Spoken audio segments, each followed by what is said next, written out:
So over this past week, 10 million subscriber Minecraft YouTuber GeorgeNotFound has been getting absolutely destroyed on Twitter after the Twitch streamer Caitibugz came out with allegations against him on her live stream. But before we get into what she said on stream, I'd like to give a bit of a trigger/content warning, as this clip is very emotionally charged and talks about subject matter that might be personally triggering to some of you guys watching. So I'll leave a time-stamped chapter down below so that you may skip ahead to the Twitter reactions whenever you feel like it. But with that out of the way, here's what she said on stream. I wanted to read this instead of tweet it because I wanted it to come from me.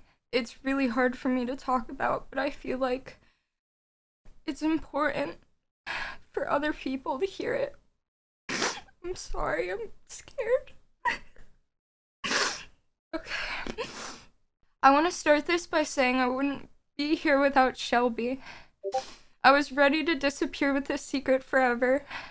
I never knew that creators were allowed to talk about these kinds of things, and I guess I'm still new to it all. I just didn't feel brave enough, and I still don't. But her strength made me feel like it may be okay. Last year, at the beginning of summer, I was assaulted by a significantly older and popular content creator. I was freshly 18 and had just graduated high school a few weeks prior. I was drunk in a hotel room with other people around me when it happened, and he was 8 years older than me and far more powerful. The full story is quite short. It was at a convention in a hotel room. It was my first convention I was invited to, so I stuck by one of my best friends the entire time. One night, we were at a house party when we decided to leave. It was me, my best friend, and her other friend. This other friend was romantically talking to a really big creator at the time. He was also the best friend of my soon-to-be assaulter. She wanted to go back to his hotel room, but didn't want to go alone, so we went with her. I didn't really mind, as I was up for anything. When we got to the hotel room, it was the creator, the girl was talking to, and his best friend. Not much happened that first night, just some drinking and talking at a table. The guy's friend had been passing flirts at me the entire night, but because he was the oldest in the room, we assumed he didn't know my age. Later that night, when I left, I received Instagram DMs from him, and in my Instagram bio, in bold, was my age, 18, confirming he knew how old I was. A few days passed when I found myself in the same situation. Us three were at a party when it got boring, and whether the girl wanted to leave and go to his room, or he asked us to, I cannot remember. Once again, I was drunker than the night before and was willing to go anywhere.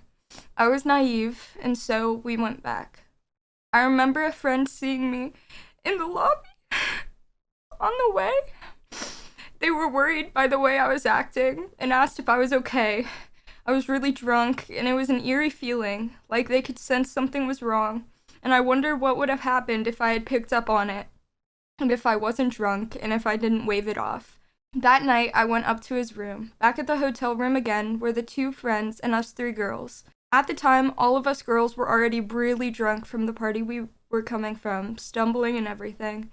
There was more alcohol in the room, and we were encouraged to drink some more as they offered the bottles to us. They said they would join us in drinking, and insisted on drinking games, and, already drunk, I obviously complied. We sat on the couch and answered questions about each other, drinking a bunch, and the older guy sat right next to me while playing. I confused my nerves for excitement, as I had never been around such a big creator before. I remember getting drunker and drunker and really tired around this time. It was about 3 a.m. Right before the incident, I had answered a question about my age. We were playing a drinking game and talking about sex, and I admitted to everyone in the room that I was 18 and that I was a virgin at the time. I remember back now to him answering questions during the game about back when he was 19 and when he was in college, noticing how my future was his past, and I wondered how he felt sitting so close to me. It was a little after that, when I had resorted to playing games on my phone when it happened. Out of nowhere, I felt him slip his hand under my clothes, sitting next to me on the couch, in front of everyone. He disguised it with a simple, "Are you ticklish?" I coughed out a no, still staring at my phone. I was overly aware of the fact that we were in front of other people, the fact that everyone else was sitting around us, watching us, including my best friend, and that his hand was inching further to places I hadn't asked for it to be. He made a game out of my embarrassment, where he would touch me in certain areas to make me lose the phone game I was playing. I was scared, and I felt sick, either from the alcohol or from his touch. It didn't matter because my mind was a blur. I didn't speak or move. I remember being afraid to even breathe. I stayed there for a while, hoping my stillness could make me disappear. I eventually had to stand up after many minutes for it to stop. I was scared to leave or make a scene out of the embarrassment. Eventually, later in the night, I found myself alone with him and his friend. Everyone else either passed out or sick.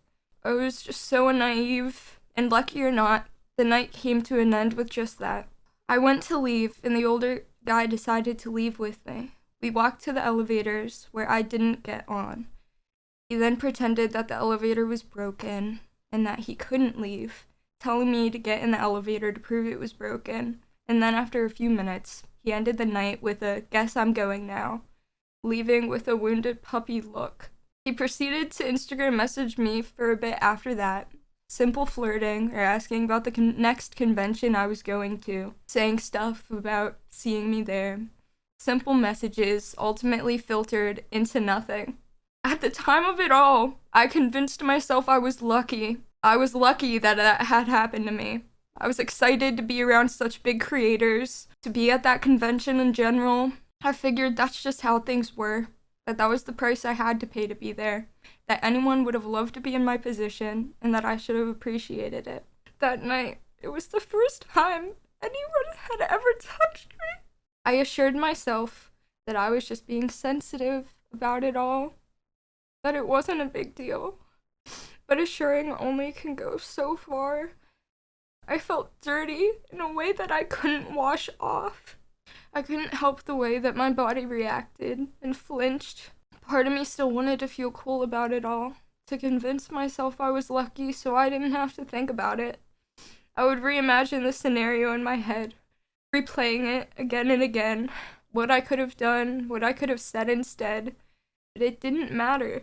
None of it did, because he never asked, and that fact would never change, no matter how hard I thought about it. I changed after that. I believed life wasn't fair. I was naive, and maybe sometimes to a fault, but I could only wish it lasted longer. I miss not knowing. I used to be kind. I'm angry a lot of the time now at that person, at myself, at the fact that a year later, I can feel my heartbeat stop at the sight of him, and he probably couldn't even make out my face in a crowd. I can't stop thinking about who I was before it all, who I'll never be again, and how some things you can't undo no matter how hard you try. But I realize now that I don't think being hurt makes you weak. I think it's strong to feel things that have hurt you, and then to still choose to feel nonetheless. I was scared to speak out because I thought it was my fault, and that I didn't deserve to. I was scared of him and all of those who surrounded him. I was scared of his power. I was scared I was mistaken or remembering wrong. I hoped I was remembering wrong. I was scared to go to any more conventions on the chance that I'd see him again. I'm haunted by him everywhere, in usernames, profile pictures, in my own past. I lost the passion I once had for content, for anything really. All the years I spent creating this community felt like a waste because of one night. I didn't even want to log on to this app, all over something that I never asked for. I didn't want this to define me, or my community, or all we've worked for. I didn't want it to all be overshadowed by one event. But once again, this isn't about me. This isn't about drama. This is about everyone who's watching that is like me. This isn't about canceling. This is about real people's lives. I live this every night and every morning. With every touch I feel, I relive that room. It's about connections. One of my best friends, Rue, and I have bonded over similar experiences, and I'm sure there's many others like us. I'm lucky enough to be surrounded by friends who support me. Without them, I wouldn't be half as strong, and I wouldn't be here saying all this. You don't have to believe me or my story, because I know the truth, and so does he. He knows. And I have creators and friends that also know, and some who were there.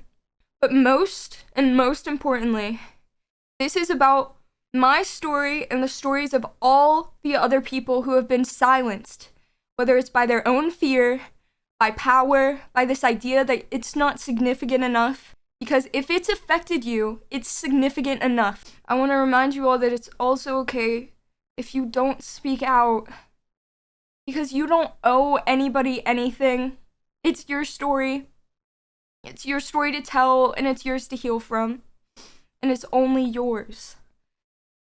Sometimes the most healing treatment in the world is simply realizing that you're not alone in your own experiences. After Katie's Twitch stream, she tweets out, I want to also make it clear, although I was inspired by Shelby, our abuser is not the same. I hope she can take the time to heal. I hope everyone can. And for those of you who don't know, Shelby is someone who recently came out against another popular Minecraft YouTuber, Wilbur Suit, and I have a few videos on that if you want to check them out. But regardless, Hannah responds to Katie by saying, support you 100%. We're all here for you. Setting Sunset says, sending so much love. Kat says, you are so strong, 2 heart emojis. Amesy sends a heart and says, I love you so much. Max GG says, love you so much, Katie, with 3 heart emojis. Boomer NA says, thank you for sharing your story, big dog. This shit shouldn't be tolerated in the slightest, and you are hella brave for speaking up. Kyra says, I will not be posting about the Dream Team any further until more information is posted. I will not risk representing awful people. Here's the context. Take this how you will. I will not be tweeting until further notice. Katie was doing a stream talking about her experience with being SA'd. The info she provided was that 1, it was at VidCon Anaheim 2023, 2, the person was 26, 3, the person had went to college, 4, it was a big content creator, 5, when she made the joke about content creators being in minors' DMs, she mentioned that half the people had the assaulter as their profile pic, which narrows it down a lot, as whenever I see Minecraft stans on Twitter, they either have profile pictures of Dream's face or GeorgeNotFound's face, so it kind of narrows it down a lot with that comment. But regardless, the DM continues by saying, while Caddy was in the situation with the content creator, her best friend was romantically talking to content creator's best friend, and they went to a hotel room together as a group. This would be referencing the party that had gotten Dream into some dirt about giving underage people alcohol, which I also have a video on that topic if you want to check out. Again, these guys have been in a lot of drama. Continuing on though, they say, Rue, who was Katie's friend, may have been referencing Dream enabling George in her tweets, not Wilbur. I'm sorry if it's all over the place. If you need more clarification on anything, let me know. Omni reacts to all of this by saying, seeing what's happening with the Minecraft community right now gives me a greater appreciation for the content creators like MatPat, who had the same influence but chose the good ending. I hope true victims get proper justice. Clock says, it's just a fucking mess. In one side, you want to sympathize with the victims, but in the other, you kinda need evidence to help give a clearer idea and not create a quite situation. It's like the Minecraft community never learns from both sides. Cries says, Shubble has started something beautiful. Happy Women's History Month, and fuck Wilbur Suit and GeorgeNotFound. Mills tweets out this podcast clip of George with the caption, what if they are drunk and they just don't know what they are doing? And so many dismissed this comment. But now it's come out he SA'd someone who was freshly 18 and far too drunk to consent. Yeah, GeorgeNotFound, I hope nothing but the worst for you.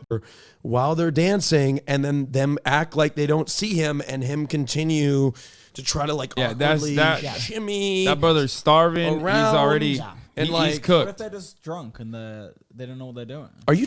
Well, look, I just think I'm gonna side with Will here and say just treat men or women just like normal. George then finally addresses all of this on his Twitter when he says, I will be doing a very serious stream later today. This post is just to make that clear. I am gathering all the information and evidence to share. I have never and would never break someone's sexual boundaries or assault anyone. Little Tay responds by saying, you're disgusting. Lola says, silence is not consent, by the way. Fusion says, George found guilty. Charlotte says, you are the exact reason she was scared to say anything. I stand with the victim. Joe says, says, I am gathering all the information, equals waiting for the AI generated PR response. PikaClick says, even if you somehow manage to disprove the breaches of consent, which I doubt with every fiber of my being, you'd still be a fucking freak weirdo considering the age dynamic. Genuinely vile behavior. Teamstar responds to George by showing a tweet he made when Wilbur's suit got exposed late last month, where he said, 2015 I said all YouTubers that play Minecraft will get accused of sex crimes, guilty or not. Still true 9 years later. Sniffer-ish says, oh screw you. There is nothing that can make it consensual. 1. She never said yes anyways. And 2. You got her drunk. Illegally I might add. To the point well beyond her ability to consent. Because in case you forgot, intoxicated people can't consent. Cosmo says, you better have all the proof that you are claiming to have because this is terrible. As for now, we stand with the victim. Jubby IRL says, good luck gathering all the evidence from the jail cell you'll rot in. Boomer NA responds to George by saying, huh? What in the living fuck? Literally what the shit could you possibly come up with that doesn't make this weird as fucking hell? Literally underage drinking and freaky ass shit, bro. Just stop, man. Snag says, you and your dorky ass friends treat everyone around you like shit and we know it. You are getting what you deserve the whole time, buddy. Have fun. Moonsy says, you and your friends are fucking liars and hypocrites. Log off forever. Rue says, silence is not a yes, you fucking piece of shit. Max GG says, rot in hell, you fucking piece of shit. I saw how you ruined my friend's life. Nobody should feel sympathy in whatever lies you were going to spout out with your stupid PR team backing you, you buffoon. I wish you and your little freak friends who are complacent in the abuse the worst lives ever. You are all fucking horrible, and your content sucks dick. Alex responds by saying, oh, I didn't realize you were there when it happened, but you have to have been this certain. Wow. Make sure you write out your statement so when it goes to court, you can give clear evidence of either the criminal case against him or in case of libel against you. Max responds, how do you feel? Seriously, you have the opportunity to not defend an abuser and you side with him? Do you understand that you are losing in this scenario? You are siding with a man who doesn't understand consent. Alex responds by saying, I'm not siding with anyone. I'm waiting to hear everything. Just didn't know people with platforms would speak this loudly when they know either way it could go to court now and probably will. You aren't doing your friend any favors right now. Everyone needs to chill and wait. Amesy responds to George by saying, silence is not consent. It will never be consent. I hope you understand whatever bullshit response you and your PR team magically come up with will never take back the hurt you've caused on someone who was young and should have been safe in your space as a 26-year-old man. Mari responds to Amesy by saying, thank you so much for always being so vocal with your support. It genuinely means a lot. Kavos responds to Amesy by saying, you are a real piece of shit. Playing judge, jury, and executioner without even hearing what the guy has to say, all because it's getting you likes and attention from equally brain-dead humans. All you can do now is pray that he actually did it. You chose a side before he even had the chance to say anything with life-ruining accusations against him. If he does prove his innocence, you can't come back from this. If it's proven he did it, you took a gamble and it paid off, but you sure as shit didn't want to hear anyone out and treat the accusations with an actual level of seriousness. You just jumped on the bandwagon because it was popular. Playing with life-ruining allegations. Disgusting. Stuff Gaming 123 responds to Kavos by saying, the fact that Katie didn't even say his name, but then he made that tweet speaks volumes. Also the fact that all of her friends are flaming him in the replies. Please at least attempt to put the pieces together. Not everything is laid out for you on a silver platter. Kavos responds, he made the tweet because everyone was tagging him and tweeting him. So friends flaming him is proof now? Laughing my ass off. You are part of the brain dead crowd I'm referring to. Guts responds to Amesy by saying, Amesy, as someone who used to follow you, and as someone who isn't even a fan of GeorgeNotFound, it is so incredibly disappointing to watch you constantly jump at creators without evidence. It is irresponsible and creates a very toxic space for victims. This is a weird response. Santa Claus quote tweets Amesy and says, shout out to Amesy for putting so much work into protecting, shielding, and uplifting victims on main and behind the scenes consistently. Solarin quote tweets George with this clip of Moist Critical and the caption, Minecraft YouTubers once they hit 100k subscribers. Listen, you know, I dislike sexual assault as much as the next guy. That's some bad stuff. Rape, boo, don't like it.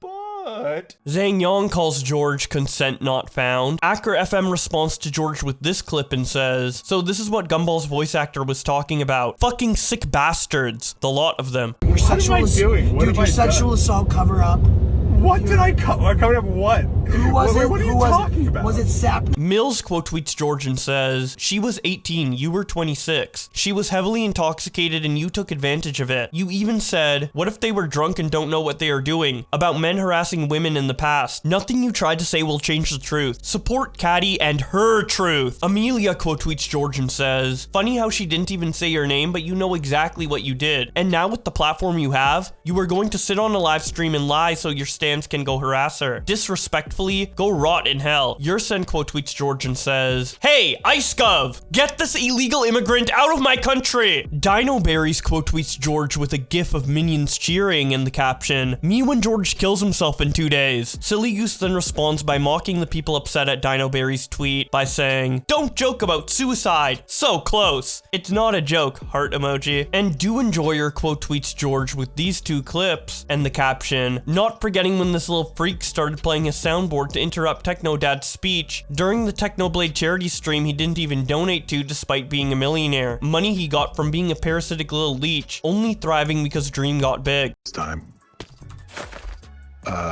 Yes.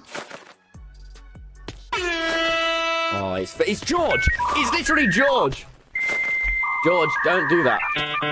It's annoying. That's not me. George, I watched your name go green, George. We can see you do it. It's not me. Literally, George, it's you. You have an issue with your computer, George. Really, George? In the charity event? It wasn't me. I saw that it was you, George.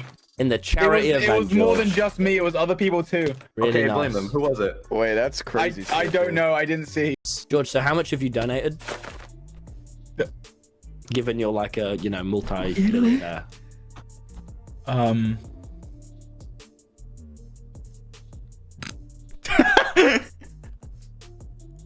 Wait. Not a lot of sounds now, George. George, I'm about to start feeling real disappointed in you. I'm not feeling it yet, but I'm about to get there. He did tell me before the event that he didn't plan on donating anything. I'm incredibly disappointed. I believe that. That sounds like him. That is definitely like something he would do. Yeah, George is awful. The energy, the vibes we are giving off today. Do Enjoyer then quote retweets himself with this Turkey Tom clip in the caption, "T Erky T called me a loser, insufferable, retarded, no brain celled, mentally ill parasitic leech, and a bad artist in under a minute the moment he saw this tweet. Like, I get being a hater, but this is just pathetic, laughing my ass off." And then you have this like Do Enjoyer fucking loser, okay? This person is insufferable. This is the person who said that I consistently defend abusers. This person is retarded, has no brain cells, probably has a variety of mental illnesses that prevent them from being a trustworthy source. In response to GeorgeNotFound saying he was going to respond, they said, "Not forgetting when this little freak started playing his soundboard to interrupt Techno Dad's speech during the Technoblade charity stream he didn't even donate to despite being a millionaire. Money he got from being a parasitic little leech, only thriving because Dream got big." First of all, as far as parasitic leech, this person's a Twitter artist who draws like furries that look like shit. So, opinion invalidated in that way as far as the leeching allegations. This person draws furries like shit. Opinion invalidated. Turkey Tom Dick Riders incoming. Take cover! Turkey Tom responds to Do Enjoyer by saying, "When GeorgeNotFound was accused of SA, you used the tragic death of his friend Technoblade and the fact that he made a joke about him on stream in front of Techno's dad and friends who didn't care to farm Twitter hate. I think everything I said was more than justified. You even had the audacity to retweet your own grandstanding about someone you did not know, who died, whose passing you were using as the epic Twitter own. Pathetic." Do Enjoyer responds, "Oh hey Turkey Tom, I'm glad my mere existence pisses you off," laughing my ass off. He then quote tweets Turkey Tom and says, "Personally, if I died, and someone who didn't even give the money to the charity that helped others not die from the thing I died from started playing a shitty soundboard, I don't think I'd be too happy. I don't know why you were trying so hard to defend George. I thought you didn't defend abusers." Lyric's response to the general reaction to GeorgeNotFound coming out and announcing that he's going to do a stream responding to all of this by saying, "This shit is overwhelming. GeorgeNotFound got accused of sexual assault and literally made a statement the same day he was accused. But these freaks can't even wait for his stream before instantly labeling him guilty with no proof. I keep saying it, but this is a Black Mirror episode. These aren't just Twitter 100 follower shitters too. These are massive creators. How hard is it to just wait before labeling someone guilty of a literal crime? Guilty until proven innocent is literally canon for these people, lol. And I'm sorry, but come on. This girl says she's freshly 18 in her accusation to further push this narrative that George is predatory. But this girl's birthday is literally in January? Freshly 18 is when I'm 5 to 6 months into being 18? Laughing my ass off, come the fuck on, man. And in general, those were all of the major tweets in regards to Caitibugz coming out with her accusations, and GeorgeNotFound announcing that he's going to do a stream responding to all of it. And of course, this all happened days ago, so George has already done his stream responding to all of this, and of course that caused a new set of reactions on Twitter, which we will cover in part 2 of this series. So if you don't want to miss that, be sure to subscribe to this channel with notifications on. Don't forget to leave a like if you enjoyed the video. Let me know what you think about all of this in the comment section below. And with all that being said, thank you guys so much for watching, and I'll see you in another video.